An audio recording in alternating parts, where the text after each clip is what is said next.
첫 번째는 실종자 39살 강예슬 씨는 동생이 이제 실종 신고를 했고요.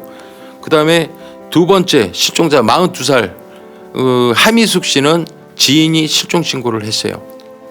낚싯대를 메고 그다음에 김성수하고 라석재는 삽자루 들고 장갑 끼고 그리고 같이 내려간 거예요. 전화기 전화 안 받더라.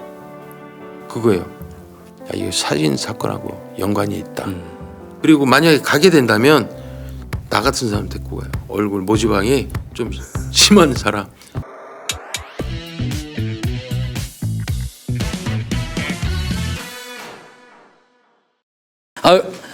한 주 또 평안하셨습니까? 예, 잘 지냈습니다. 네. 네. 이번 당직에는 별일 없으셨고요? 저번 당시 때요? 네, 별일 없었어요. 기억이 없는 거 보면 별일 없는 거예요. 네. 네. 감기 환자가 너무 많아가지고 요즘. 저번에 내가 할 때 예. 진짜 살짝 감기가 있었어요. 예. 제가 코 알레르기가 있어서 약을 먹었더니 그게 약간 졸음이 오는 거라는 거예요. 그래서 뭔 정신을 했는지 난 모르겠어요. 저번에도 그래서 괜히 미안하기도 하고 감기 조심하셔야 될 것 같아요. 네네. 지금도 훌쩍거려요. 어울리지 않으십니다. 얼굴이 이래도요 몸은 약해요. 예. 이 새끼 했는데 등치 큰 놈이 새끼 말이야. 이제 나이 먹어서 그래요. 어쩔 수 없죠. 이거는. 건강 관리 잘하십시오. 예. 네. 오늘 어떤 사건 준비해 주셨어요? 자, 오늘 사건은 이 광주에 갔던 실종자 여인들의 죽음에 대해서 이제 설명을 해드리려고 합니다. 예. 그럼 외지인이 광주에 갔는데 실종됐다는 얘기네요. 그렇죠. 그래서 이제 그거에 대해서는 수사를 해서 밝혀냈는데 결국에는 죽음으로 확인이 된 거예요. 발견한 거예요. 몇 년도 사건일까요? 자, 이게 2014년 4월에 발생한 건데 일단 제가 말씀드리기 전에 당시에 고인이 되신 피해자 두 분에게 그 진심 어린 명복을 빌면서 사건 시작해 보겠습니다. 네. 자, 2014년 4월 7일에요. 오후 3시에 그 광주 동부경찰서 112 종합상황실에 그 두 건의 공조 요청이 옵니다. 네. 첫 번째는 실종자 39살 강예슬 씨는 동생이 이제 실종 신고를 했고요.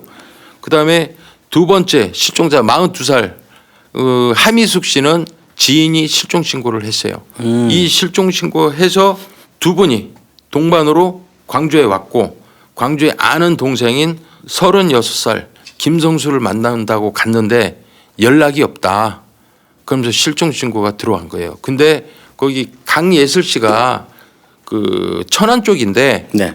주소가 광주 동구 수기동으로 돼 있는 거예요. 그러니까 거기 주소지를 좀 확인 좀 해달라.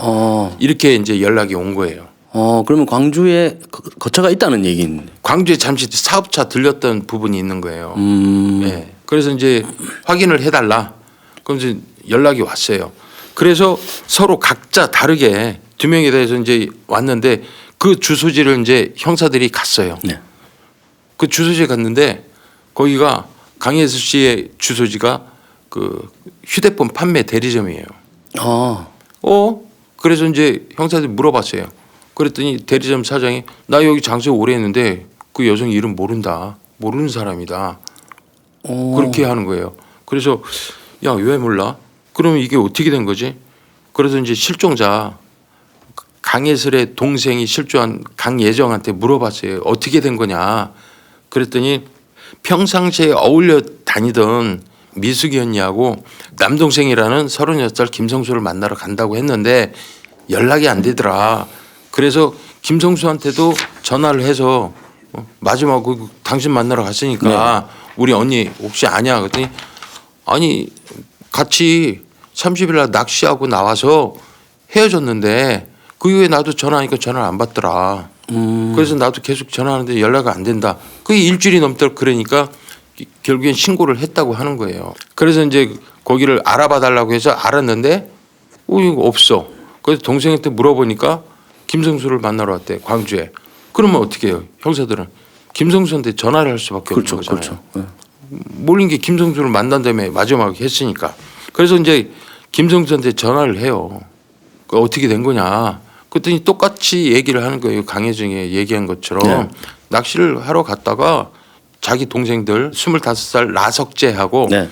박영길을 같이 가갖고 낚시를 하러 갔는데 갔다가 돌아오는 길에 뭐 지인을 만난다고 해서 광주에 있는 첨단과학기술원에 내려달라고 해서 내려준 게 마지막이다. 그렇게 얘기하는 거예요. 그래서 이제 형사들이 전화 받고 자 그러면은 우리 저 김성수 씨가 우리 경찰서 와갖고 잠깐 참고인 조사 한번 하시죠. 그랬더니 김성수가 아 제가 사업이 바빠갖고 그 거기까지 못 간다. 그 자기 사업 근처로 오셔갖고 커피숍에서 만나면 그때 같이 갔던 동생들하고 같이 만나시죠. 그러는 거예요. 그거 안 만난다는 건 아니네요. 네. 그래서 아 그래요? 그래 알았어요. 그러면은 근데 이제 만날 장소를 약속하고 이제 전화를 끊었어요. 네. 그럼 형사들은 라석재, 박영길에 대해서 이제 이적사항을 확인했잖아요. 네. 그래서 김성수하고 이 세 명에 대해서 전과 조회를 해봤어요. 네. 그랬더니 김성수하고 라석재는 강도상의 전과가 있는 거예요. 그리고 폭력 전과 다수가 있고. 야 이거 봐라 그런 거죠 형사들은. 박영길이는 사기 전과가 2개가 있어요. 완전 꼰들이네요. 야 이 새끼들 전과가 세네. 그러면 마지막으로 김성수를 만난 게 이거 살인 아니야? 느낌이 쎄한 거예요. 네. 네. 그래서 이제 바로 그 공조 요청을 했던 부산은 함익수신 부산이에요. 그리고 이제 강혜서 씨는 천안이고 천안. 거기다 전화를 했어요. 그래서 실종자들에 대해서 금융거래 내역서 확인한 게 있냐? 확인한 게 있대. 그래서 그 좀 보내줘라 해서 봤어요. 봤는데 김성수가 여러 차례에 걸쳐서 강혜슬로부터 돈을 받은 게 있어요. 그게 총 7천만 원이에요. 상당한데요, 금액이? 야, 요거 때문에 혹시 살인한 거 아닌가라는 생각이 드는 거예요. 의심스러우니까 그 다음 날 4월 7일 7시 45분 저녁 때 네. 이제 김성수를 만나러 커피숍에 갔어요. 커피숍에 가니까 라석재하고 박영길이도 와 있는 거예요. 네. 그래서 이제 아유 오래간만이야 그러면서 이제 물어보는 거예요. 이 실종자하고 이 관계는 어떻게 되는지 그리고 마지막 행적에 대해서 이제 그 김성수한테 물어봤어요. 네. 물어보니까 김성수가 그 관계는 2년 전에 대부 중개업을 했대요. 대부 중개업을 할 때 이 실종자들이 대출을 받으려고 상담을 하면서 전화를 몇 번 했고 대출 받는데 많은 도움을 해서 대출을 결국엔 받았대요. 그래서 전화가 자주 왔다 갔다 하면서 친해지게 됐다는 거예요. 그래서 친한 관계에서 이제 누나 했는데 같이 사업을 했대요. 나중에 강혜실 씨하고 광주에서 사업을 하면서 사업자 그 부채가 7천만 원이 졌는데 이건 형편이 나아지는 대로 차차 갚기로 했다는 거예요. 그렇게 매듭을 졌대요. 그러면 마지막 날 3일째는 그 29일 행적에 대해서 한번 얘기를 한번 해봐라. 네. 그랬더니 29일 날 왔대요. 광주를. 네. 광주를 실종자들이 29일 날 저녁 늦게 와서 광주에다 숙소를 잡아주고 이야기 간단하게 얘기하고 헤어졌대요. 그다음에 30일 날 저녁 7시에 만났대요. 7시에 만나서 그 정육식당에서 술하고 먹고 그다음에 낚시터로 갔다는 거예요. 그래서 낚시를 하러 갔다는데 그때 이제 형사들은 그런 거예요. 아니 김성수 씨 본인 혼자 가면 되는데 동생들 라석재하고 박영길이는 왜 데리고 왔어요? 네. 물어본 거예요. 그러니까 제가 사업이 너무 바빠서 낚시하는 거 준비 좀 해달라고 애들한테 부탁했기 때문에 같이 간 거예요. 그러는 거예요. 그래서 낚시는 했어요. 정육식당에 너무 늦은 시간에 해갖고 낚시를 못하고 다시 되돌아왔다는 거예요. 되돌아오는 그 광주 이제 시내에 진입할 무렵에 자기 그 지인들을 만나야 되니까 여기 저 첨단과학기술원 앞에 내려달라고 그래서 거기다 내려줬다는 거예요. 그리고 자기네들은 낚시를 못한 게 너무 그 찜찜해서 야 우리 저 목포로 내려가자. 그래서 지들은 헤어지고 목포로 내려갔다는 거예요. 그다음에 그 다음 날 전화를 안 받더라. 그거예요. 그래서 형사들이 그랬어요. 우리 그러지 말고 그 밤이에요. 저녁 7시 47분에 만났잖아요. 네. 밤에 그러면 그 현장을 한번 같이 갑시다. 가서 이제 시간대별로 좀 확인 좀 해달라. 그래서 형사들하고 걔 차 앞에 가고 뒤따라 간 거예요. 뒤따라 갔는데 7시에 같이 태우고 가다가 강혜슬 씨가 배고프다고 그랬다는 거예요. 네. 그래서 정육식당에 들려서 그 술하고 고기하고 먹었는데 김성수는 운전을 하기 때문에 술을 안 먹고 동생 둘하고 하미숙 씨는 술하고 같이 반주 먹었는데 강혜슬은 술은 안 먹고 밥만 먹었다는 거예요. 그렇게 해서 10시에 전남 곡성군 서곡리에 있는 방송저수지로 갔대요. 네. 그래서 방송저수지에 가갖고 실종자들은 차에 있고 그 남자 3명만 내려서 낚시할 장소를 봤다는 거예요. 근데 그때 식당에서 너무 시간을 뺏겨갖고 후레쉬로 봐도 너무 어둡고 해서 낚시를 못하고 되돌아왔다는 거예요. 네. 그래서 11시에 광주 초입 정도 왔는데 실종자들이 지인을 만나러 가야 된다고 첨단과학기술원 근처에 좀 자신을 내려달라. 그래서 내려줬다는 거예요. 그래서 그렇게 하고 니네들은 어디 갔냐 그랬더니 자기네들은 더 낚시를 하려고 목포로 바로 갔다는 거예요. 그러면은 그 강혜슬 씨나 하미숙 씨한테 전화한 적이 있냐 그러니까 아 전화를 했는데 그 다음날 목포에서 점심때 일어나갖고 낚시도 못하고 거기서 그냥 올라오면서 전화했는데 전화를 안 받더라. 그때부터 그거예요. 강혜정 씨가 전화가 와서 또 전화도 또 해봤다 근데 전화 안 받더라. 그 얘기를 하는 거예요. 그래서 현장을 좀 확인했잖아요. 걔들하고 밤에. 그러니까 그렇게 하고 보내요. 근데 거기서 꼬치꼬치 물어볼 수 없잖아요. 네. 얘들이 용의 선상인 것처럼 해버리면 전과가 세잖아요. 네. 얘네들 선수란 말이에요. 함부로 얘기하면은 안 되니까 이제 그 정도만 하고 그 다음 날 낮에 형사들하고 갔어요. 현장을. 형사들만 이제 오전에. 네. 형사들이 이제 방송 저지를 간 거예요. 간 이유가 뭐예요? 정확히 이제 유류품이 있는지 예를 들어 반항한 흔적이 있으면 뭐 잔디가 깎였다든가 이런 걸 구체적으로 보려고 간 거예요. 네네. 갔는데 보니까 경사가 급경사예요. 방송 저수지가 경사가 완전히 이런 데를 한밤중에 와서 낚시한다는 게 도저히 이해가 안 되는 거예요. 그런데요. 예. 네. 거기다가 여기가 초행이다. 낚시하는 사람들은 그 장소에 어떤 저수지든 다 가봐요. 네. 모를 리가 없어요.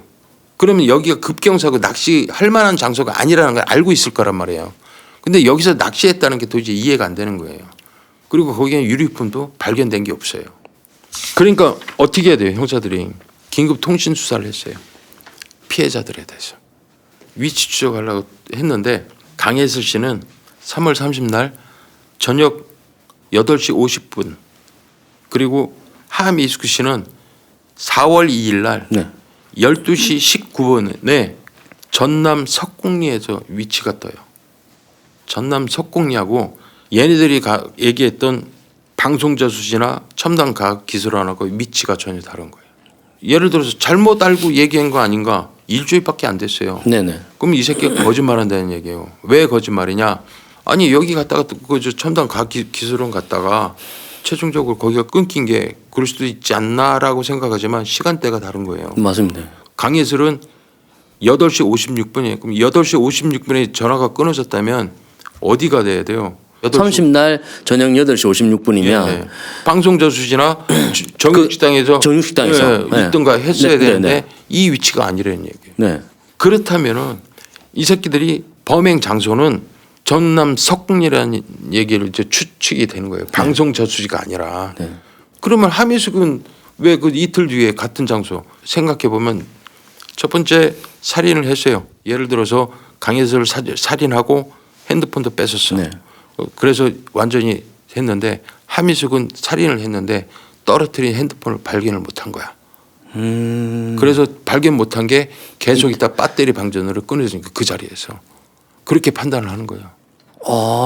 그럴 수가 있잖아요. 네네네. 왜? 그래서 그렇게 판단을 하고 그 범행 장소가 사체 유기 장소가 아닐까라는 판단을 하는 거예요. 석궁리를 떴잖아요. 네. 피해자. 그러니까 석궁리 반경이 기지국에서 뭐가 있는지 봤어요. 낚시터가 있는지. 그랬더니 거기에는 반구정 낚시터가 있어요. 이 반구정 낚시터하고 얘네들이 지목한 방송 저수지하고는 거리가 3km예요. 크게 멀진 않네요. 예. 차로 10분 거리.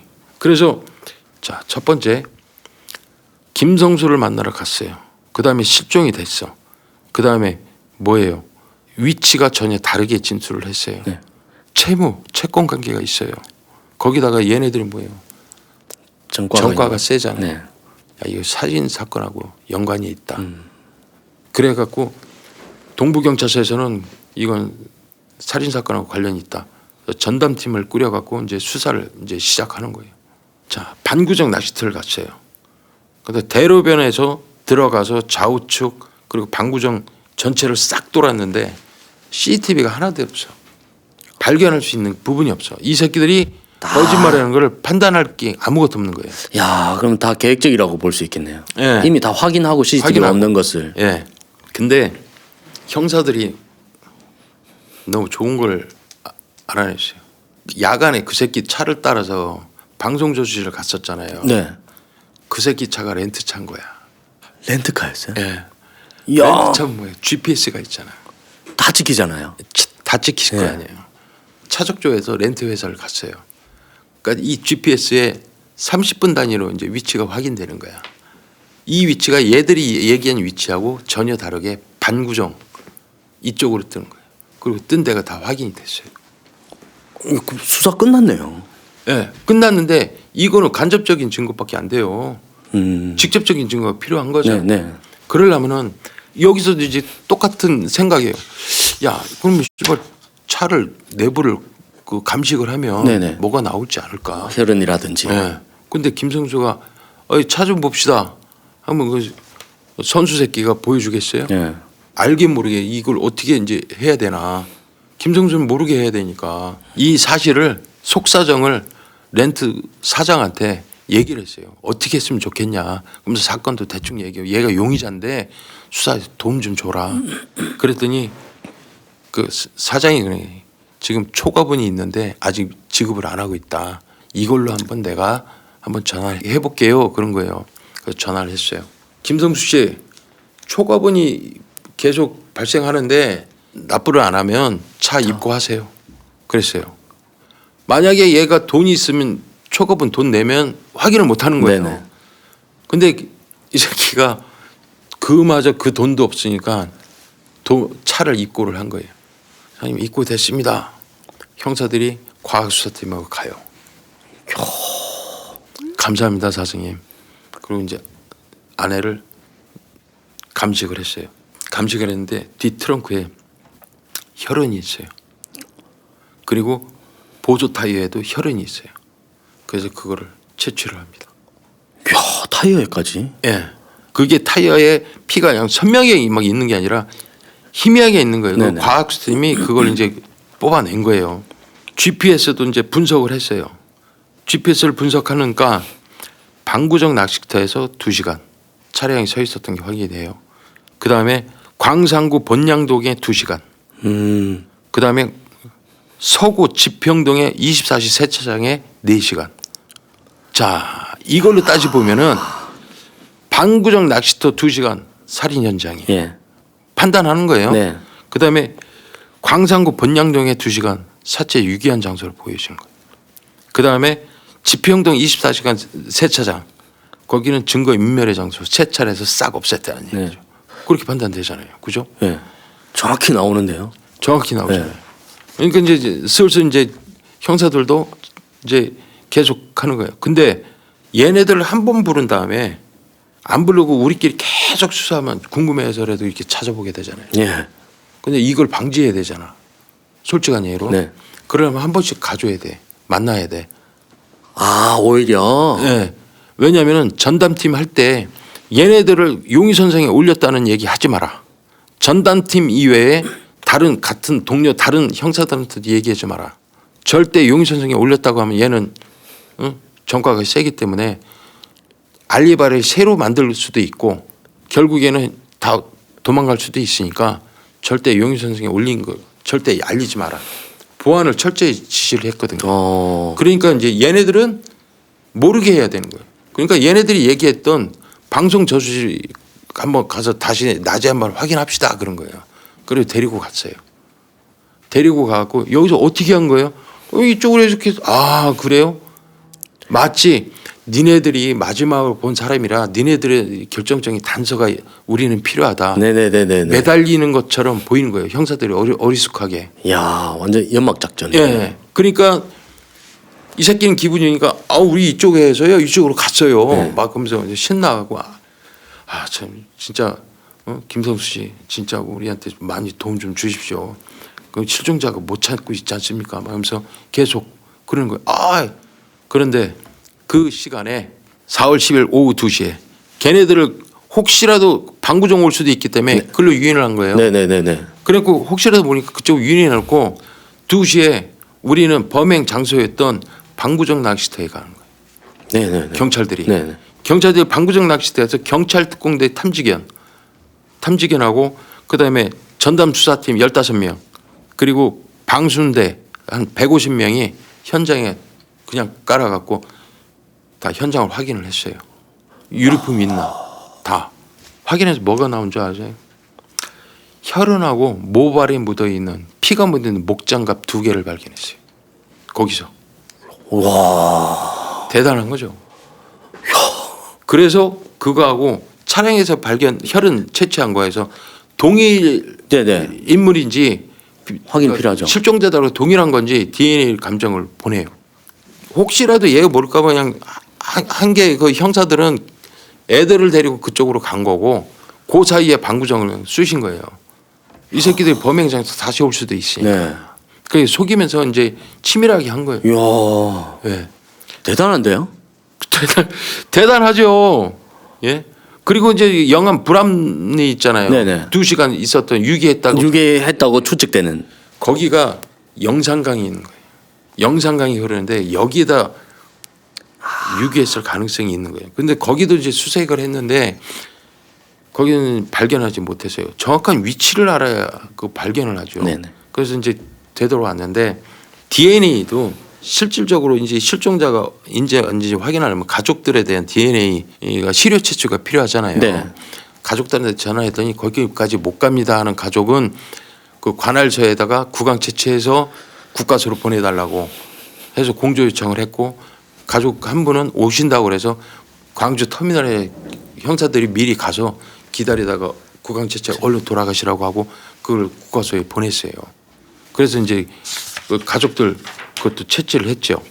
그리고 이제 김성수한테는 또 이제 안개작전 피워야 되잖아요. 네. 이럴 때 김성수한테 그랬어요.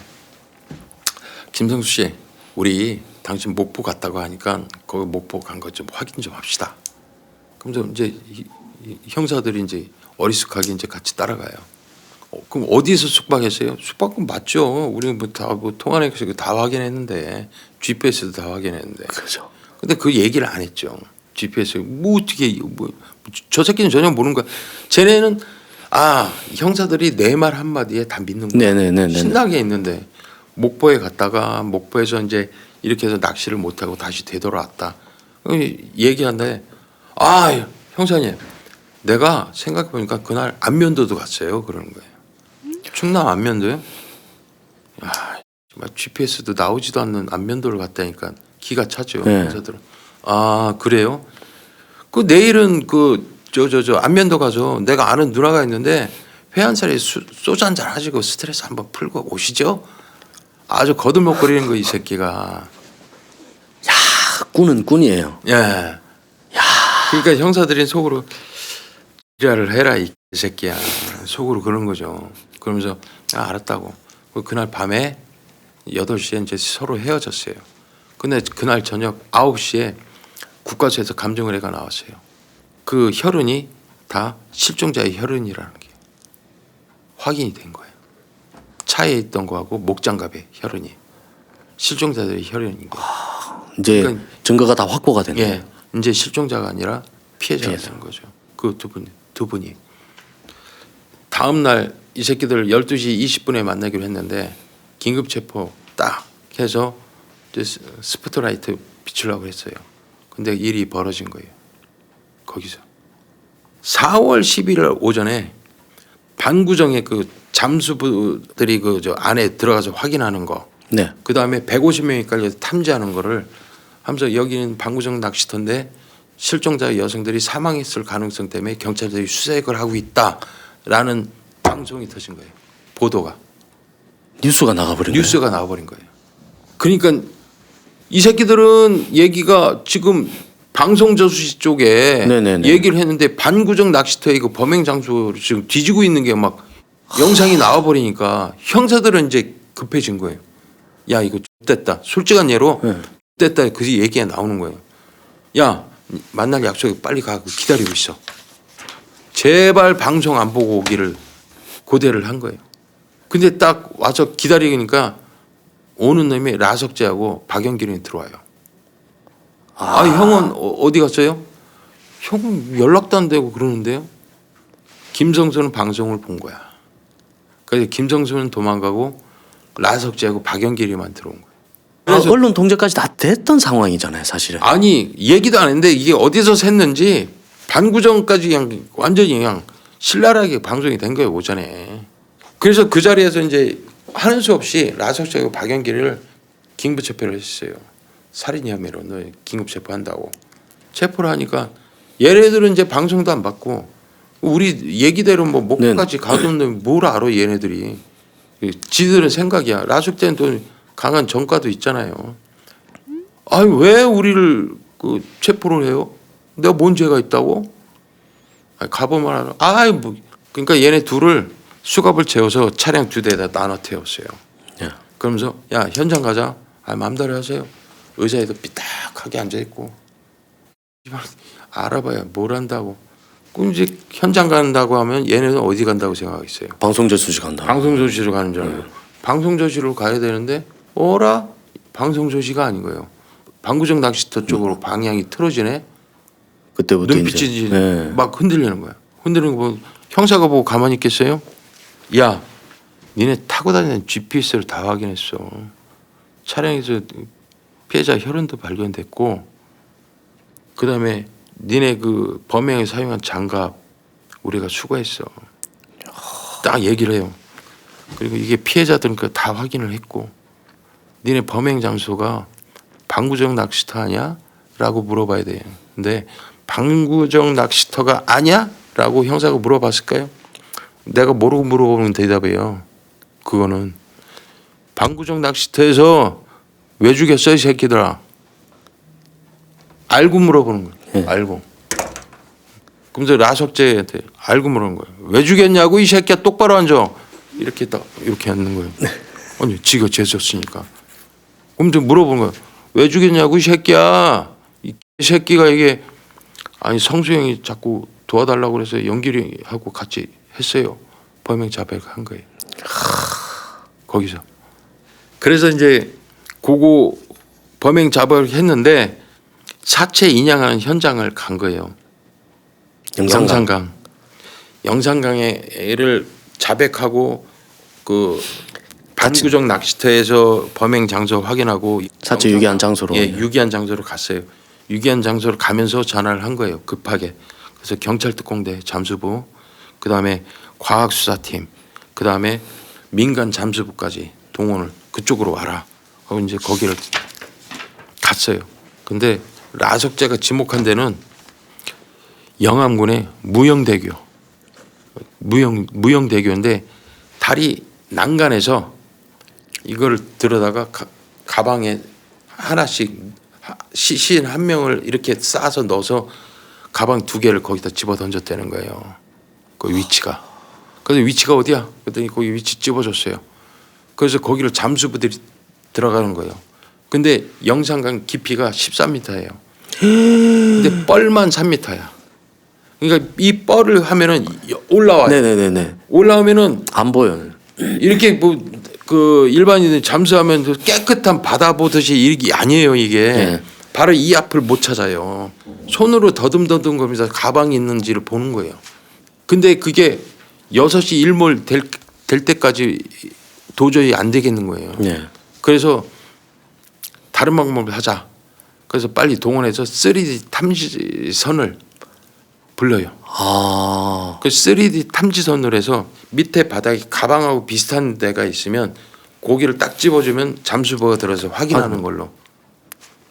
그렇게 확인한 게 총 걸린 게 6시간 30분.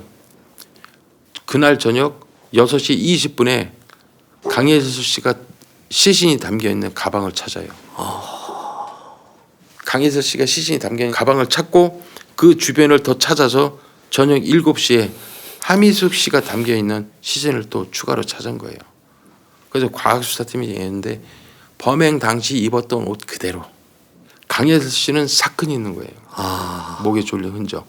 그리고 두 사람 다 후두부 정수리 부분으로 그 둔기에 의한 상처가 있는 거예요.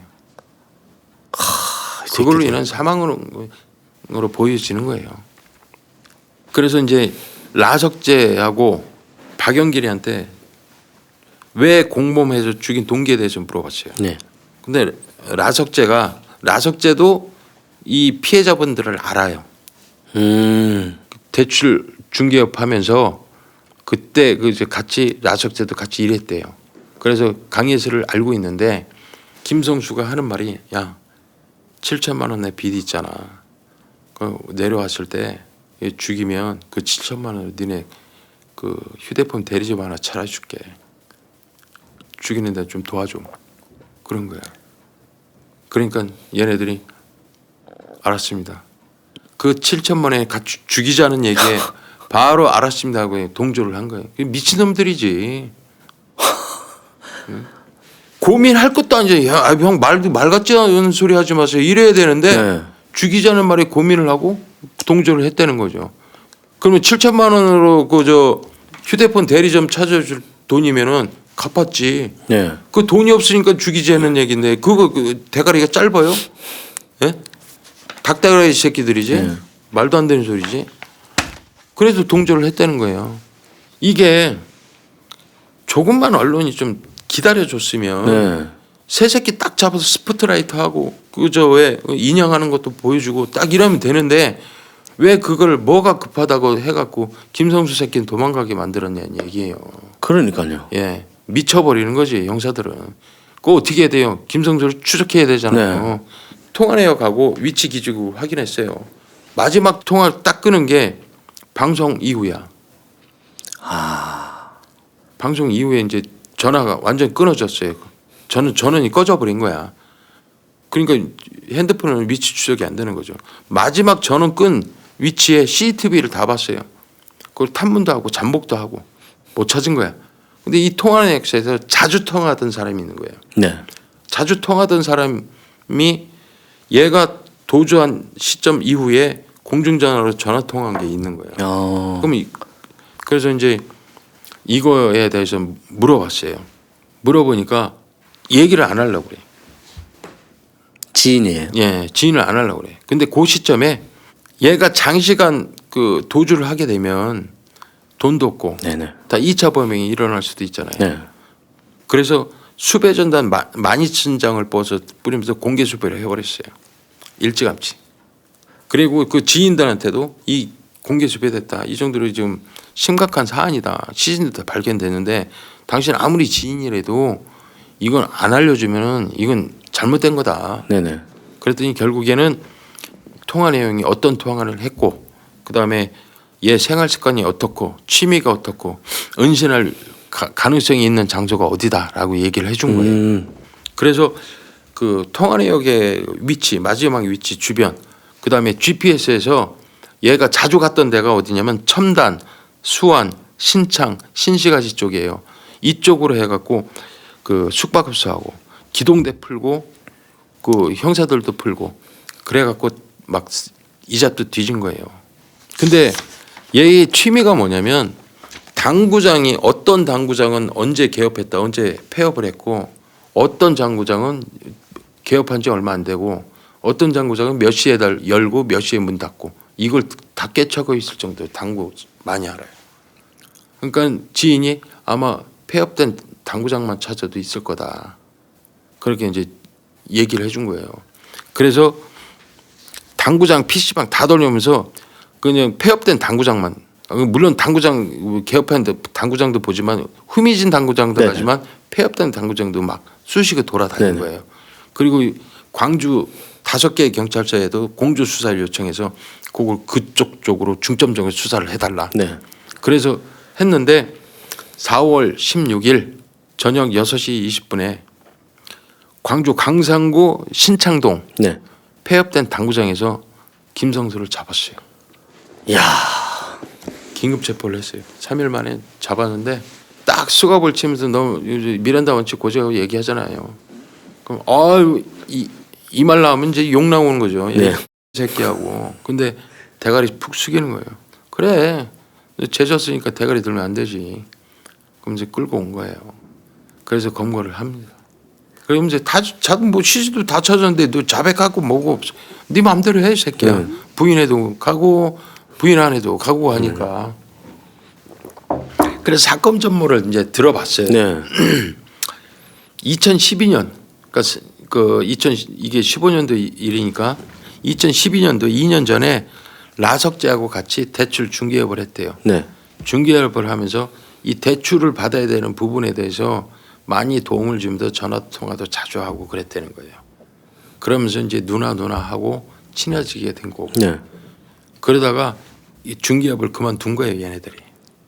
그래놓고 김성수가 강혜섭 씨한테 누나 이거 대포차 매입해서 팔면은 최대 1,000만 원에서 못 벌어도 300~400원 번다.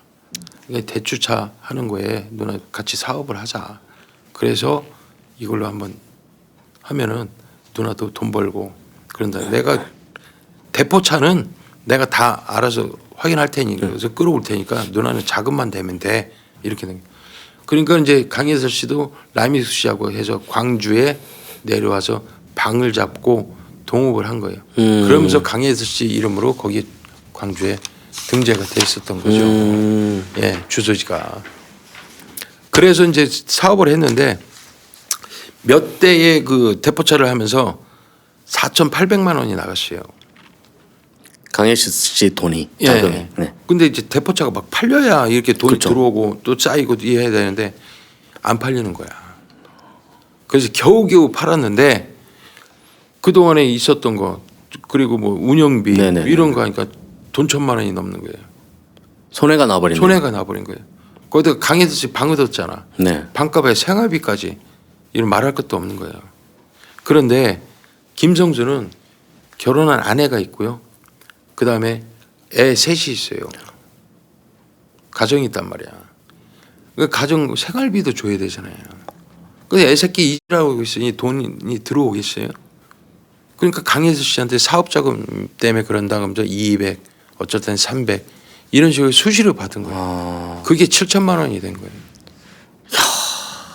그래서 이 빚을 해놓고 이제 서로가 이제 사업 접어버리고 서로가 떨어진 거예요. 근데 이 7,000만 원이 차일피일 미뤄지게 된 거죠.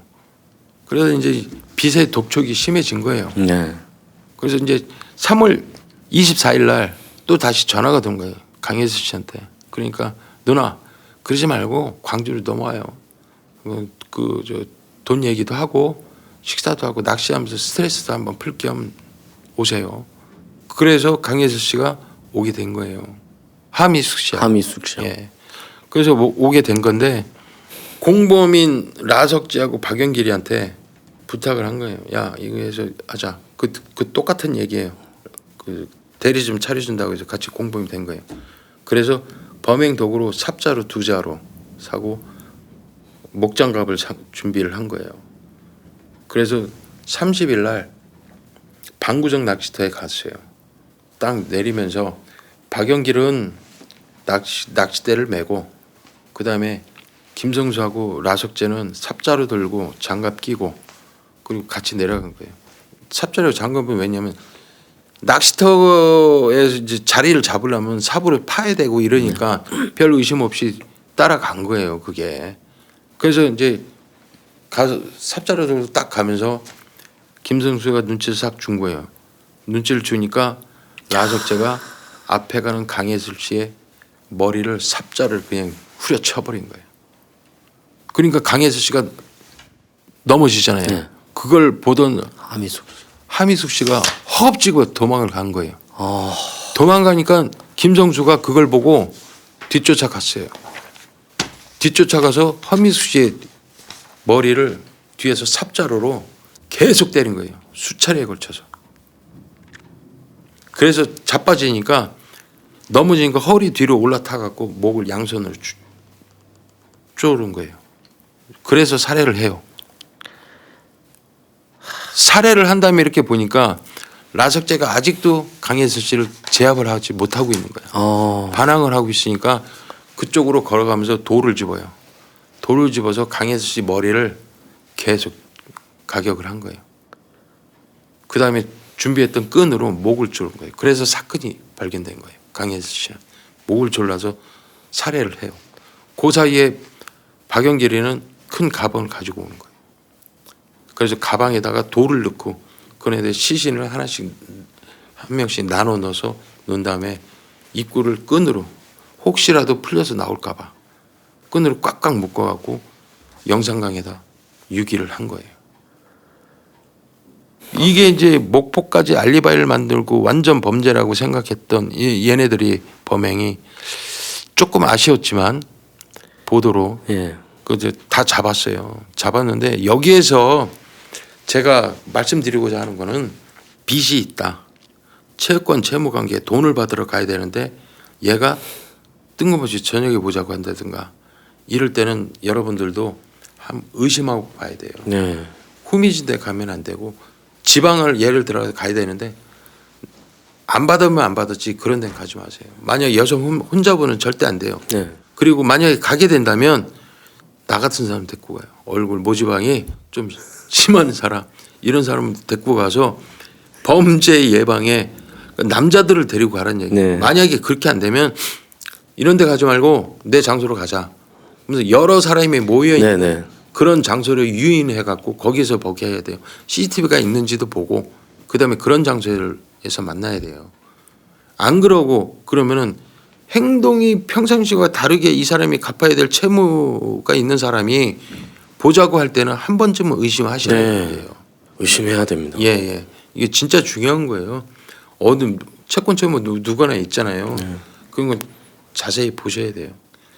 아무튼 이걸로 해서 광주 동부경찰서 형사들이 단순 공조수사 실종자에 대해서 수사만 한 게 아니라 적극적으로 수사해서 사건을 해결한 그때 참여했던 형사분들에게 대단히 고생 많으셨다는 말씀 드리고 네네. 재판은 1심에서 주본 김성수는 무기징역 떨어졌고요. 그다음에 라석재는 징역 30년 떨어졌어요. 그리고 박영길은 징역 25년 떨어졌고요. 근데 2심 항소심에서 김성수 무기징역 똑같아요. 라석재 징역 30년 떨어졌고요. 근데 박영길은 그 유족과 합의한 점을 참작해서 징역 15년으로 감형돼서 판결을 받았어요. 예. 박영길이는 예. 합의를 했네요. 걔는 저 범행 가담도 그저 라석재나 김성수하고 좀 다르게 좀 덜 했지만 덜 했고, 예. 그래도 저 25년 받은 거예요. 네네네. 걔도. 네네. 근데 유족들하고 합의를 했기 때문에 네. 거기 감안돼 10년은 감형을 해준 것 같아요. 예. 그러니까 그 유족들에게 어쨌든 사죄하고 뭔가 보상을 했다라는 얘기네요. 그나마. 그렇죠. 예. 깊이 사죄하고 네네. 했기 때문에 그나마 이제 10년 주는 거예요. 네. 근데 그 제가 얘기 들으면서 정말로 이 범죄자끼리의 그 예.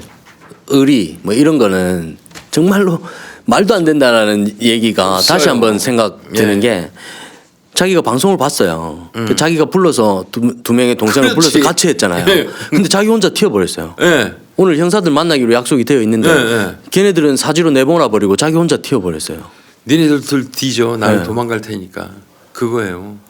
아주 애새끼 그 의리도 없는 놈이지. 만약에 성공에 완전 범죄가 됐어. 그러면 휴대폰 대리 좀 차려줄까요? 못 차려줘. 차려줄 수가 없어요. 애들이 짱구지. 네. 아니 그 돈이면 갚으면 그만인데 죽이면은 그 돈 남는다고 생각한. 맞아요. 그럼 미친놈이지. 네. 애새끼들 돌대가리지. 네. 어떻게 죽인다는데 같이 동조를 해. 말도 안 되는 소리지. 참 그 동조하는 상황 자체가 진짜 이해가 안 돼요. 쉽게 말해 닭대가리예요. 닭대가리. 애들이. 그 범죄꾼 예 맞아요. 예. 그거죠. 정말 상식선으로는 이해할 수 없는. 그렇죠. 예. 예. 참 그 두 분이 너무 안타깝네요. 그렇죠. 참 그 두 분은 그래도 돈 받으러 가면서도 그 나중 얘기인데요. 이게 지금 스토리상 이게 좀 그랬는데 갈 때도 혹시 몰라서 동생한테 만약에 나 연락 안 되면 경찰에 신고하라는 얘기를 했대요. 근데 그렇게 느낌이 안 좋으면은 차라리 가지 말든가. 막 가지 말아요. 왜 강혜수 씨는 느낌이 안 좋으니까 다 술 먹을 때도 술을 안 먹은 거야. 그러면 예를 들어 술을 안 먹고 자기 혼자 방어할 수 있어요? 그거 안 되잖아요. 안 되면은 아예 낚시터 안 간다고. 그냥 여기서 그냥 가자 얘기를 했어야 되죠. 네네. 근데 그렇게 안 했다는 건 느낌이 안 좋으면 가지를 말았어야 되고 만약 그러면 남자들을 같이 갔든가 그 용역 그 두 사람 부르는 거 아니 그 차라리 돈 주고 그 사람 불러서 같이 가는 게 낫든가 보호자가 있다고 생각하면 걔들이 범행하겠어요? 네네. 안 되죠. 그런 부분이 상당히 중요한 거예요. 네. 채권 돈을 받으러 가는 분들 특히 조심하십시오. 예 전에 그 김포에서인가요? 그 왜 동욱 관계에서 돈 얘기 때문에 갔다가 죽었잖아요. 네네네네. 그것도 마찬가지인 거 아니에요. 돈 관계 때문에 갔다가 혼자 죽은 거 아니에요. 동욱자한테. 그거예요. 남자라도 혼자 가도 죽는데 네. 그 뭐 어떤 방법이 없어요. 그 남자 혼자 따라가면 그 보디가드 안 돼요. 둘은 가야 돼요. 네. 그렇게 안 가려면 대낮에 봐야 돼요. 저녁 식사 필요 없어요. 먹으려면 밤에 낮에 먹자. 흠이진데 절대 가지 마시고 그래야 돼요. 네. 명심하겠습니다. 예, 꼭 명심하십시오. 네. 그게 내 보호를 위해서 좋은 거니까. 네. 예. 감사합니다. 네, 감사합니다. 네.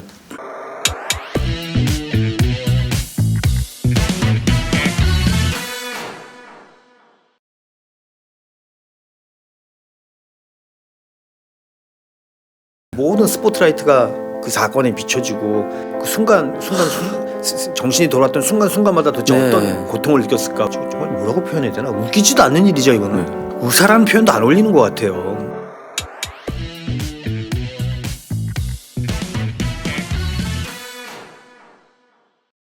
안녕하십니까. 안녕하세요. 네.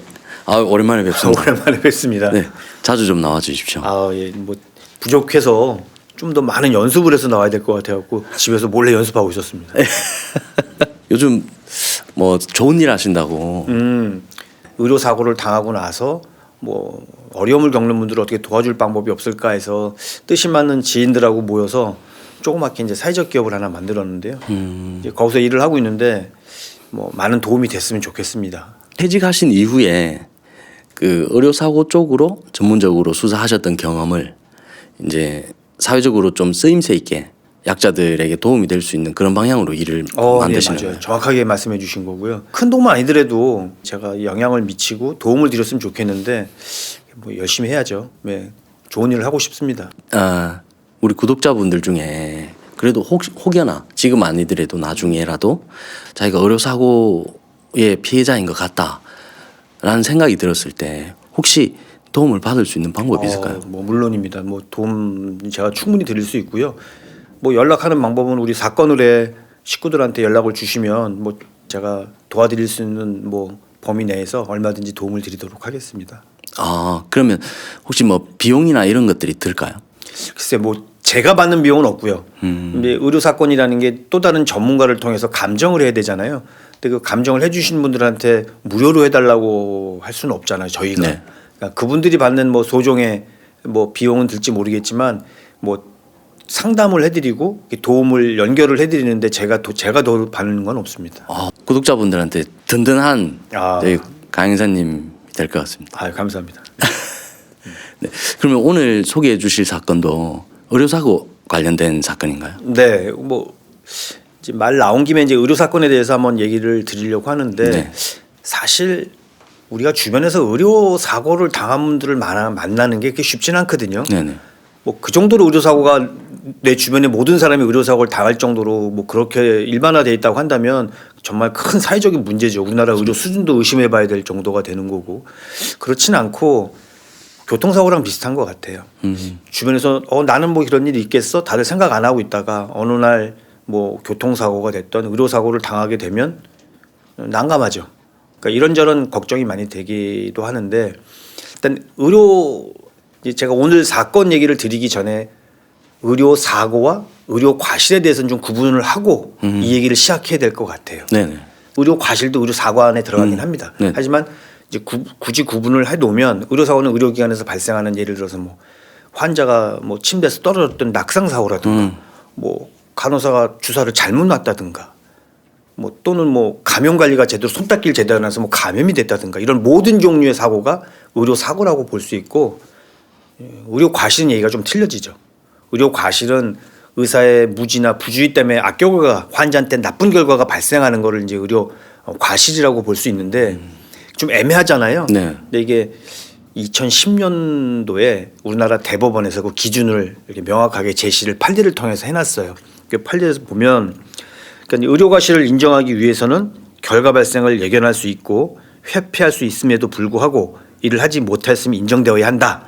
또 사고 당시 일반적인 의학 수준과 의료 환경의 조건, 의료 행위의 특수성이 고려되어야 한다. 이렇게 판시됐는데 어려운 얘기인데 쉽게 얘기해서 어떤 의료 행위를 할 때 이게 어떤 악결과가 올 걸 예상이 된다면 철저하게 대비를 해야 된다. 그렇게 못했을 때 이건 의료 과실이다. 뭐 이런 얘기거든요. 그래서 오늘 들려드릴 얘기도 제가 지금 말씀드린 내용을 좀 생각하시면서 얘기를 들어주시면 아 의료 사고가 이렇게 해서도 발생을 하는구나. 이건 과연 의료 사고라고 볼 수 있을까? 이런 의문도 가지실 수 있을 것 같아요. 그래서 오늘 그에 대한 얘기를 들려드릴까 합니다. 네. 그러면 오늘 사건은 어떤 사건일까요?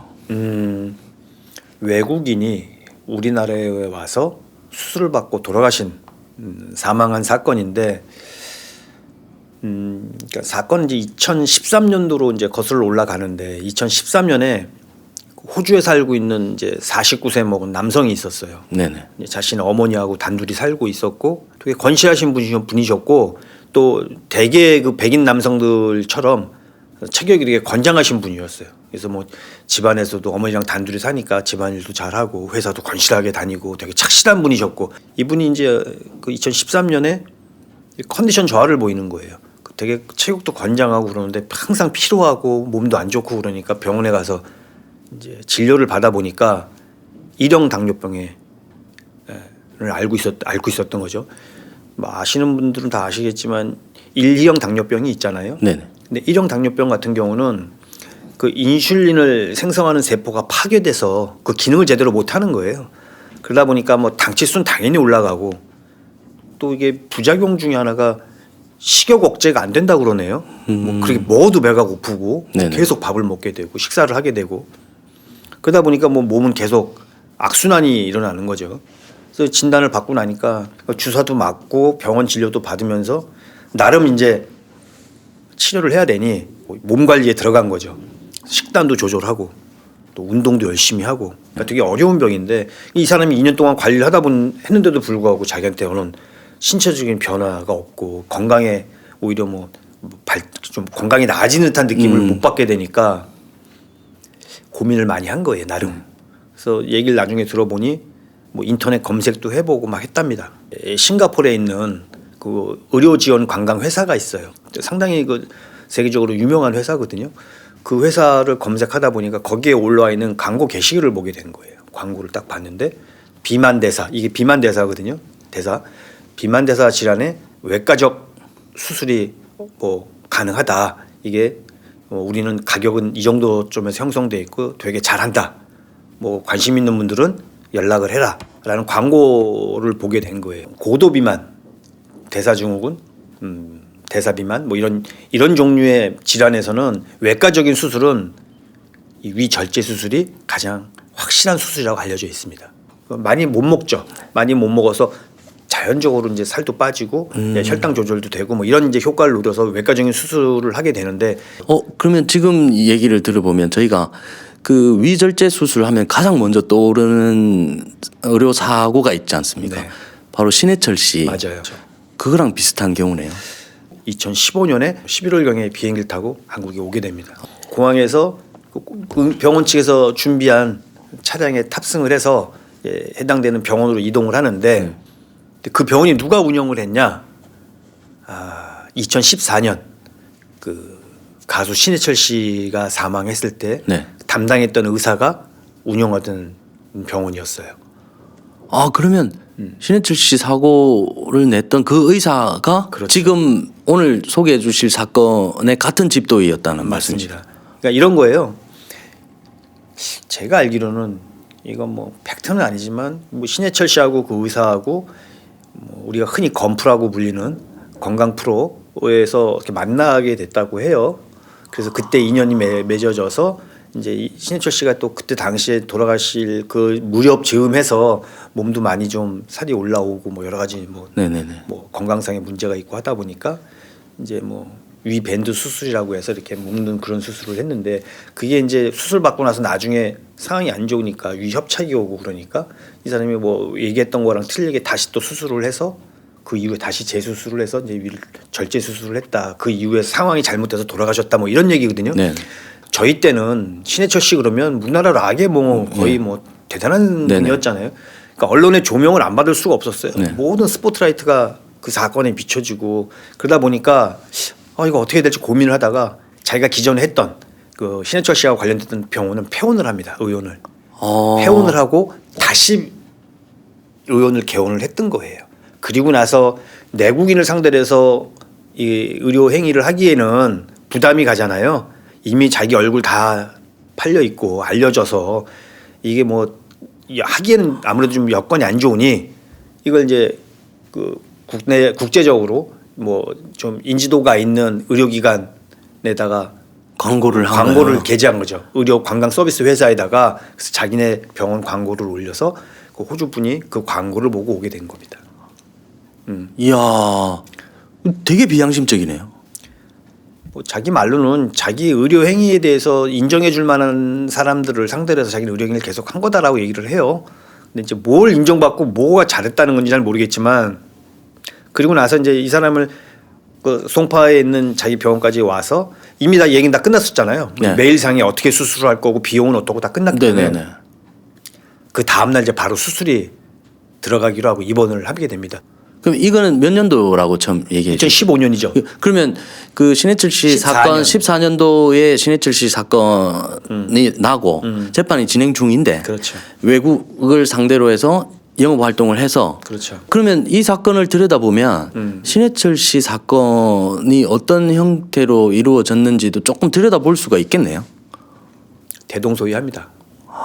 대동소이해서 거의 뭐 같은 기조, 같은 생각을 갖고 의료행위를 했다고 볼 수가 있어요.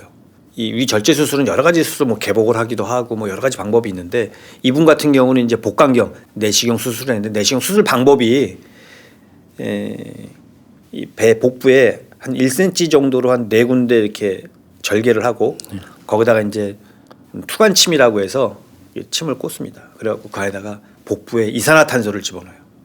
그래서 복부를 부풀려요. 복부를 부풀리고 내시경을 집어넣어서 절삭기를 통해서 해당 카메라를 보면서 수술을 한 거예요. 그래서 정식 수술 명칭은 위소매 절제술이었어요. 네. 위소매 절제술이 뭐냐면 우리가 위를 보면 이 D자 형태를 네. 띄우고 있잖아요. 그 D자 형태 그 볼록 나온 부분을 절개를 하고 슬리브 이 소매 모양으로 그래서 위소매 절제술이에요. 소매 모양으로 이렇게 조여놓는 거예요. 그래서 그 용적률을 줄여서 식사량을 제한하게끔 그런 수술을 했습니다. 본인 1시간 정도 걸렸는데 본인 말로는 수술이 잘 됐다고 해요. 네. 근데 이제 그 다음부터 이제 문제가 생기기 시작하는 거죠. 원래 이제 그런 수술을 마치고 나면 배액관이라고 그래서 우리 그 환자들한테 소변줄을 달아놓듯이 연결을 해놓습니다. 그래서 거기서 나오는 뭐 당연히 뭐 액체가 있을 거 아니에요. 네네. 분비액 같은 게 그걸 보면서 정상적인 분비액인지 아닌지를 판단을 하고 또 출혈이 심하게 나는지 아닌지 판단을 하게끔 돼 있는데 거기서 보이면 안 되는 빛깔의 체액이 보이는 거예요. 그래서 이제 의료진들이 이제 그걸 보고 발견 간호사가 보고 그 해당되는 담당이한테 얘기했더니 와서 보니까 이거 이상한 거지. 이 색깔로 볼 때 이게 담즙으로 이제 생각이 되는 거예요. 담즙이 보였다는 거는 안에서 무슨 문제가 생겼다는 얘기라는 거예요. 네. 이게 문제가 생겼다는 거는 자기가 수술한 부위가 뭐 어떤 감염이 됐거나 아니면 뭐가 제대로 안 됐거나 네. 뭐 이런 이상 반응이 있다라는 얘기고 그런 반응을 볼 때 이 환자가 심정지가 옵니다. 이제 깜짝 놀라니까 제세동기 심폐소동기를 통해서 심박을 살려놓고 우리 같은 경우에 보통 뭐 의료인이 아니라고 하더라도 이 정도 상황이 되면 어떻게 해야 되냐면 큰 병원으로 가야지. 네. 큰 병원으로 가야죠. 자기 손을 떠나야 되는 거예요. 큰 병원 가서 협진을 통해서 여러 사람들의 관리를 받아가면서 이 처치가 돼야 되는데 생각이 틀렸던 거예요. 자기 신해철 씨 사건으로 그런 좀 어려운 지경에 있지. 근데 자기가 또 환자가 이렇게 돼서 큰 병원을 간다? 이게 언론에 알려진다? 자기는 그게 감당이 안 된다고 생각이 됐던 것 같아요. 그렇게 얘기는 안 했지만 네. 여러 가지 정황상 그거밖에 없죠. 그럴 것 같습니다. 그거밖에 없죠. 그러니까 그러고 나니까 이제 얘가 더 센 항생제를 투여합니다. 이제 염증 반응이 일어나니까 배막염이라고 그래서 이 복부 내에 막이 있는데 얇은 염증 반응이 나니까 더 센 항생제를 투여를 해요. 투여를 하고 자기가 수술한 부위를 다시 정리를 해야겠다는 마음을 먹고 아까는 처음에는 이제 내시경 수술을 했는데 이번엔 개복을 합니다. 개복을 해서 수술했던 부위를 다시 수술을 해요. 재수술을 합니다. 여기서 끝난 게 아니에요. 또 여기서 끝났으면 뭐 그렇다 칠 수도 없지만 아무튼 뭐 그럴 텐데 더 큰 사고는 막을 수 있었는데 네. 빨리 옮겼으면 네. 큰 병원으로 옮겼으면 한 달 동안 6번을 배를 열었다 닫았다. 열었다 닫았다 6번을 해요. 6번. 계속 배관을 통해서 뭐 보이면 안 되는 체액이 발견이 되고 환자 상태가 계속 안 좋으니까 6번을 열었다 닫았다 해요. 그건 의사로서 인간이 아니죠. 그건 의사라는 표현도 안 어울리는 것 같아요. 그래서 우리 예를 들어서 우리 이거 뭐라고 그러죠? 우리 손톱 끝에 네네네. 삐져나온 걸 뭐라고 그러지? 큐티클? 우리 이거 손톱깎이 이렇게 자르면 되는데 귀찮으니까 나도 모르게 그냥 손톱으로 뜯잖아요. 네. 엄청 아프잖아요. 네. 그걸 여러 번을 뜯었다 계속 뜯는다고 생각을 해서 맨손을 해도 그 정도인데 사람 배를 6번을 열었다 한 달에 6번을 닫았다 열었다 개복을 했다고 그러는 거는 우리가 상상하는 그 이상인 거예요. 그건 정말 있어서는 안 되는 거죠. 이제 그렇게 되니까 그 지경이 되니까 이 맨 마지막에 이르러서 환자가 또 심정지가 옵니다. 이제 그렇게 되니까 이제 그때서야 야 이거 이제 안 되겠다. 이제 안 되겠다. 이거 빨리 이거 전원을 해야겠다. 이제 그때서야 이제 그 전원을 하겠다는 생각이 든 것 같아요. 그래갖고 전원을 합니다. 119를 불러서 119 구급대를 불러 전원을 하는데 그 다음에 또 이제 기가 막히고 이제 말도 안 되는 게 송파구라고 말씀드렸잖아요. 네네. 이 송파구가 상당히 의료 환경이 좋습니다. 의료 서비스 환경이 좋아요. 강남이잖아요. 그럼 뭐 우리나라의 그 메이저 병원이 그 일대에 상당히 많습니다. 뭐 바로 옆에 풍납동에 아산병원이 있고요. 뭐 강남으로 좀만 수서 쪽으로만 좀만 가면 네. 뭐 의료원 있죠. 삼성. 의료원이 있고요. 강남 세브란스가 있고요. 심지어는 그 병원의 바로 지척에 국립병원, 경찰병원도 있어요. 네. 바로 옆에 있어요. 거기 다 놔두고 환자를 싣고 맨 처음에 동대문으로 갑니다. 동대문구에 들렸다가 거기 중환자실에 뭐 자리가 없다고 하니까 다시 강남으로 왔다가 강남에 있는 모 병원으로 갔다가 다시 왕십리에 있는 대학병원으로 옮깁니다. 세 군데로 옮겨 다니는 거예요. 그 시간만 해도 벌써 얼마예요. 근데 더 웃긴 거는 그 왕십리에 있는 대학병원에 도착해서 거기도 자리는 없었어요. 응급실에 아직 자리가 없었는데 그 대학병원 측에서 환자의 상태를 보니까 이건 아닌 거지. 이걸 그냥 막 이렇게 우리가 흔히 얘기하는 뺑뺑이 돌릴 일이 아닌 거예요. 나 외국인이고 이건 아니다. 그러니까 자기네들이 진료를 할게. 지금 응급실에 자리가 없지만 내가 자리가 나는 대로 바로 진료를 볼 수 있어. 그 동안은 우리가 뭐 대기할 동안에도 우리가 처치를 하고 다 할게라고 얘기를 했는데 그 동행했던 의사가 그 원장의 와이프였던 걸로 전 기억을 하는데 와이프도 의사였어요. 기다릴 수 없다. 환자 상태가 급박해서 기다릴 수 없다. 옮기겠다. 대학병원에서 만류를 하는데도 불구하고 환자를 데리고 나옵니다. 그러니까 나와서 우리가 아는 그런 병원으로 옮겼다고 하면 상관이 없겠는데 왕십리에 있는 대학병원에서 정확하게 99km 떨어진 천안에 있는 병원으로 옮겨요. 그 급박한 상황에서 그렇죠. 아니 기다릴 수 없다고 하면서 99km를 떨어진 천안에 있는 병원으로 옮긴다는 게 말이 됩니까? 도저히 상식적이지 않은 판단인데요. 그러니까 우리나라 의료 환경에서는 뭐 지방 의료 시설이라든가 의료 체계를 무시해서가 아니라 네. 사람들 인식 자체가 지방에서 뭐 어떤 수술이라든가 뭐 하다가 상태가 안 좋아지거나 그러면 이건 큰 병원 가야 되고 여기서 말하는 큰 병원은 서울에 있는 병원이거든요. 네. 여기서 말하는 큰 병원은 서울에 있는 병원인 거예요. 아까 제가 말씀드렸던 메이저급 병원을 말씀드린 5대 메이저 병원 얘기하는 거예요. 근데 오히려 서울에 있는 환자를 유급한 환자를 거의 100km 가까운 곳에 떨어진 천안에 있는 병원으로 옮긴다? 일반적이지도 않고 상식적이지도 않고 정말 뭐라고 표현해야 되나 웃기지도 않는 일이죠 이거는. 근데 환자가 이제 그 병원 도착을 했는데 6번을 개복을 했던 환자 서울 시내를 뺑뺑뺑 돌다가 100km 가까이 떨어진 병원으로 옮겼는데 그 환자가 살 수 있겠습니까? 돌아가셨어요 결국은. 결국은 사망을 했습니다. 그러니까 사망을 하고 나니까 그 해당되는 병원에서는 우리 병원에서 치료받다 돌아가신 분도 아니고 네. 서울에서 전원 오신 분이 네. 또 외국 환자고 당연히 경찰에 신고를 했죠. 그러니까 서북서에서는 신고를 받고 피해자가 외국인이니까 이분이 호주 분이라고 말씀드렸잖아요. 호주 대사관 영상을 해서 통보를 합니다. 통보하게끔 돼 있거든요. 너희 자국민이 우리나라 의료기관에서 뭐 수술을 받고 사망을 했다. 치료 중에 사망을 했다. 통보를 했고 그 호주 영사관에서는 본국에 있는 가족들한테 연락을 했고 진정서가 접수가 되죠. 영사관에서 네. 뭐 공정하고 신속한 수사를 해달라라고 얘기가 왔고 또 가족들도 그 영사관을 통해서 고소장을 작성해서 영문으로 해서 이제 보내왔고 그래서 이제 서북서에서 이제 수사를 하려고 보니까 그때 2015년 당시에는 전국의 의료 수사팀이 서울에밖에 없었습니다. 제가 팀장으로 있던 저희 팀밖에 없었고 천안 서북서에서는 진짜 뭐 담당 형사 한 명이 이걸 감당하기에는 너무 큰 사건이라 할 수가 없었어요.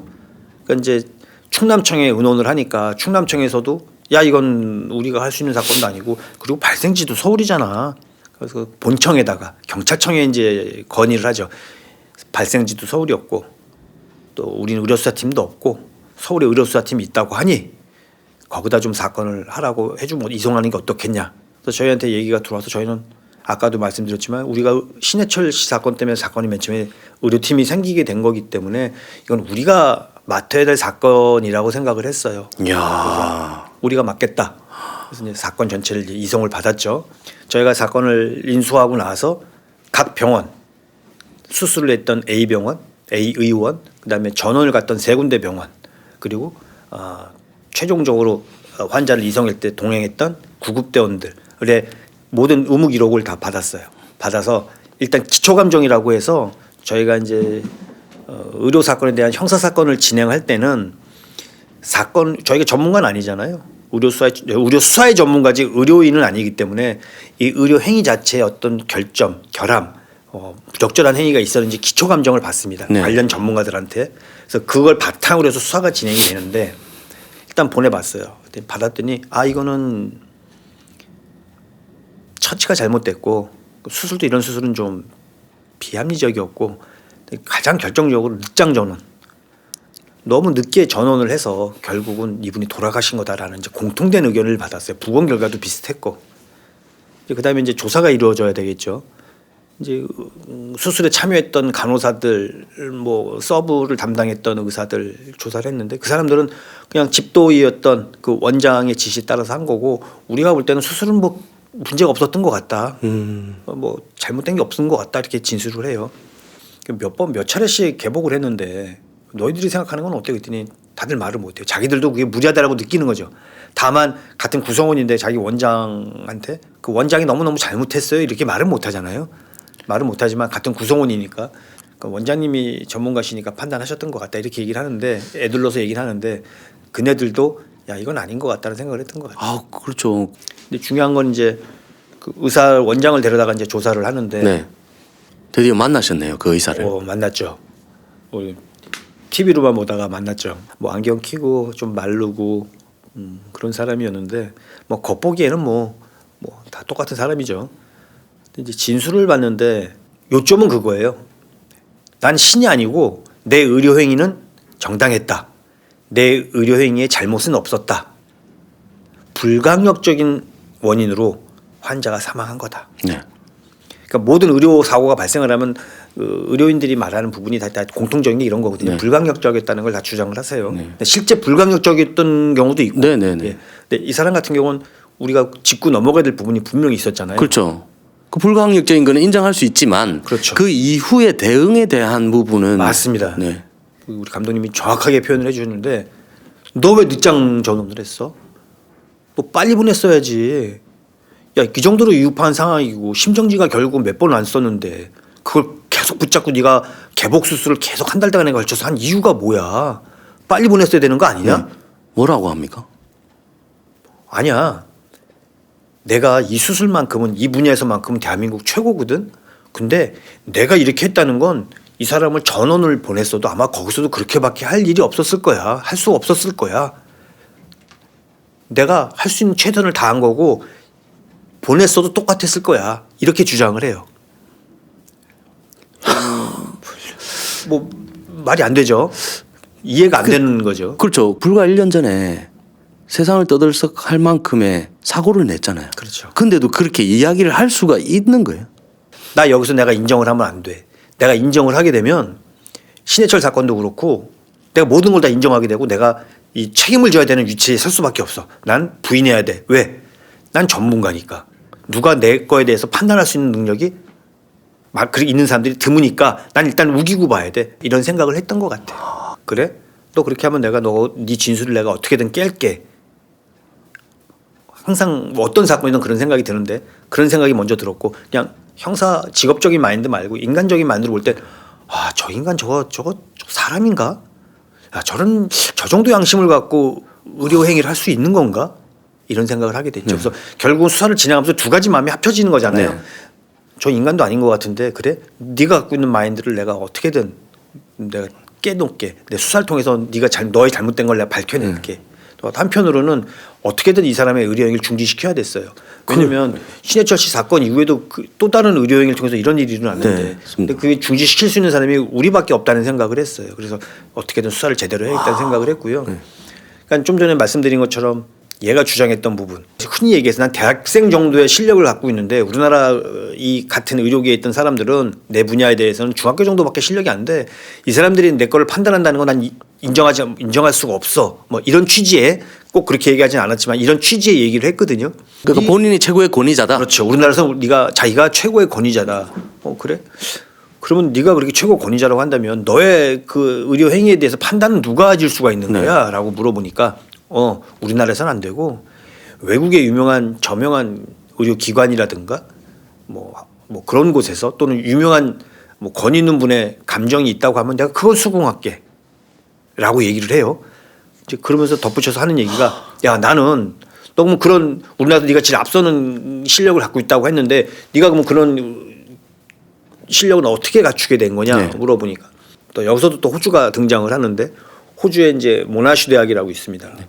의대가 상당히 유명한 대학이고 이 비만 대사 관련된 외과적 수술 분야에서는 또 권위를 갖고 있는 대학이에요. 또 그 대학에 폴 올브라이언이라는 교수분이 계신데 그분이 또 세계적인 석학이신 거예요. 그 분야에. 그래서 자기가 그분한테 그 학교에 가서 교육을 받았다고 그러는 거예요. 사실관계 확인해야죠. 네. 확인해야지. 근데 뭐 그 대학에 국제 전화 걸어서 말도 잘 안 통하는데 어디 알아볼 수도 없고 다만 이제 폴 올브라이언 교수님의 이제 이메일 주소를 알게 돼서 그분 연락처는 알 수도 없었고 학교 측에 물어봐도 가르쳐 줄 것 같지도 않았고 그래서 그분한테 이제 이메일을 보냈어요. 요즘 이메일 잘 안 열어보잖아요. 네. 정확하게 기억은 안 나는데 2달인가 3달 답변이 왔어요. 저는 안 올 줄 알았거든요. 제가 메일을 계속 보냈거든요. 왜냐하면 아까도 말씀드린 뒤로 밀릴 수가 있으니까 메일이 계속 보냈거든요. 계속 보내셨어요. 계속 보냈죠. 3달 만에 연락이 왔어요. 근데 그분이 메일을 통해서 연락 받았다. 무슨 일인데 뭐 우리나라 사람이 가서 사망했다는 게 무슨 얘기야? 그래서 이제 전후 사정에 대해서 이제 그 담당했던 의사 하는 말이 너희 대학에서 교육을 받았고 너한테 교육을 받았다고 해. 당신한테 교육을 받았다고 해. 이게 사실관계를 좀 확인했으면 좋겠고 이 사람의 의료 행위가 적절했는지 좀 판단 좀 해줬으면 좋겠는데 가능할까? 그 사람이 오케이. 그러면 해당되는 의무 기록을 나한테 보내주고 그 사람 그 교육을 받았다고 하는 담당 의사 이름하고 이런 걸 나한테 보내줘. 내가 확인해 줄게. 그래서 담당했던 의사의 인적 그러니까 이름하고 영문명을 보내주고 그다음에 그 돌아가신 분에 관련된 네. 의무기록 일체, 영상 자료까지 해서 보내줬어요. 그러니까 얼마 지나지 않아서 답변이 왔어요. 실제로 네, 교육을 답변이. 받은 사람이 맞습니까? 일단 답변 중에 첫 대목이 그런 사람이 우리 학교에서 교육받은 적이 없다. 그러니까 자기네 학교에 그런 교육 프로그램이 있긴 하다. 하지만 뭐 교육 프로그램에 참여한 사람들의 명단은 다 확보가 돼 있는데 그런 사람은 없더라. 그리고 이 정도 실력이 되는 사람이 우리 학교에서 교육을 받았다면 이런 수술은 하지 않았을 것이다 고 하면서 어떤 문장을 써놓냐면요. 제가 적어 갖고 왔어요. 정말 말도 안 되는 심각한 환자에게 끔찍할 정도로 부족한 어펄링, 정말 끔찍한, 정말 형편없는 진료를 했다. 이렇게 문구를 써서 보내왔어요. 말도 안 된다 이거는. 어떻게 이렇게 끔찍한 상태에 있던 사람, 그러니까 쉽게 해서 정말 상태가 안 좋았던 사람한테 6번에 걸쳐서 개복을 하고 심정지 상태가 돼서야 전원을 하고 정말 끔찍하다는 표현을 써가면서 이건 말도 안 되는 거였다고 이제 답변이 왔습니다. 그 메일을 딱 보여주셨어요? 당연히 보여줬죠. 보여줬더니 이렇게 보고 묵묵부답.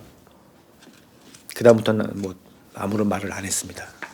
묵묵부답. 누가 봐도 할 말이 없는 거죠. 네. 저희가 답변 받은 내용을 이렇게 보여주니까 정말 그 뭐라고 표현해야 되나? 좀 허탈하면서 망연자실한 걸 티 안 내려고 하는. 뭐 수사관한테 이런 모습은 보여주면 안 된다고 자기가 생각하면서도 어쩔 수 없음을 느끼는 그런 표정이었죠. 그러니까 팀장님도 별 말씀을 안 하셨어요? 인정하냐고 안 물어보셨어요? 묵묵부답이니까 더 이상 물어볼 게 없었고요. 그거 여기서는 다른 100마디 말보다 묵묵부답 그 자체가 이제 더 큰 힘을 보였던 것 같아요. 그래서 이제 그거 보면서 결국은 부인을 했지만 너도 네 잘못을 인정할 수밖에 없다. 이 조사 결과가 처음에 뭐 자기는 인정 못한다는 내용이 다 조사에 들어가 있잖아요. 나중에 저희가 또 확인한 것도 조사 내용이 들어가 있고 이걸 검찰이나 법원에서 판단할 때 어떻게 판단을 하겠습니까? 누가 봐도 좀 문제가 있다. 저건 정말 의사가 아니야 라는 생각을 하게 돼서 안타까운 건 저도 신해철 씨 팬이었는데 이런 사건으로 해서 이제 뭐 갑작스럽게 떠났다는 사실에 대해서 너무 안타깝고 또 외국분도 마찬가지예요. 정말 2억 마일리 떨어진 나라에서 수술을 받겠다고 와서 그냥 한 달 동안 자기 의사랑 상관없이 배가 6번이나 닫혔다 열렸다 하고 결국은 남 모르는 곳 정말 생명무지 아무도 없는 그 낯선 곳에서 찬 침대에서 사망을 했을 때 그 순간 정신이 돌아왔던 순간마다 도대체 어떤 고통을 느꼈을까? 외로움, 고통, 두려움 막 이런 거 생각해 보면 너무 안타깝죠. 최종적으로 나중에 확인을 해보니까 이 사건 관련해서 형을 1년 2월에 금고형을 받았어요. 이 개인적인 법감정으로 볼 때 너무 약하다는 생각이 드는 거예요. 사람의 생명 하나를 더군다나 충분히 살릴 수 있었는데도 불구하고 그런 행위를 통해서 사람이 죽었는데 이게 그냥 1년 2월이 맞나? 뭐 이런 생각도 들었고요. 그다음에 면허가 취소가 됐거든요. 우리나라 면허 취소 제도를 보면 일정 기간 지나면 다시 복원할 수도 있고요. 제가 어디선가 했던 얘기인데 제가 어떤 학회에 가서 의사분들 학회에 가서 했던 얘기인 것 같아요. 사고가 사고를 사건으로 만든다. 그러니까 맨 처음 말씀드린 사고는 생각이죠. 생각이 의료인의 어떤 생각이 그냥 단순히 사고로 끝날 수 있는 걸 사건으로 만든다. 이거 사고 맞거든요. 네. 사건은 아니었죠. 네. 환자가 그런 악결과가 발생해서 처치가 힘들어지고 위급한 상황에 처했을 때 자기보다 더 나은 시설, 자기보다 더 나은 사람들 여러 명이 모여서 협진을 통해서 이 사람을 살리려고 했다면 살 수 있었을 것 같아요. 근데 자기만을 위한 내가 작년에 신해철 씨 사건으로 이렇게 힘들었는데 내가 또 이런 사건이 발생했다고 하면 난 사회적으로 나를 어떻게 볼까? 내가 견뎌낼 수 있을까? 오로지 자신만 생각한 거죠. 자신만 생각해서 정상적인 사고가 있어야 되는데 정상적인 사고를 못하니까 그 사고가 사건이 돼버린 거예요. 사건이 돼서 결국은 책임지는 그런 상황까지 오게 된 겁니다.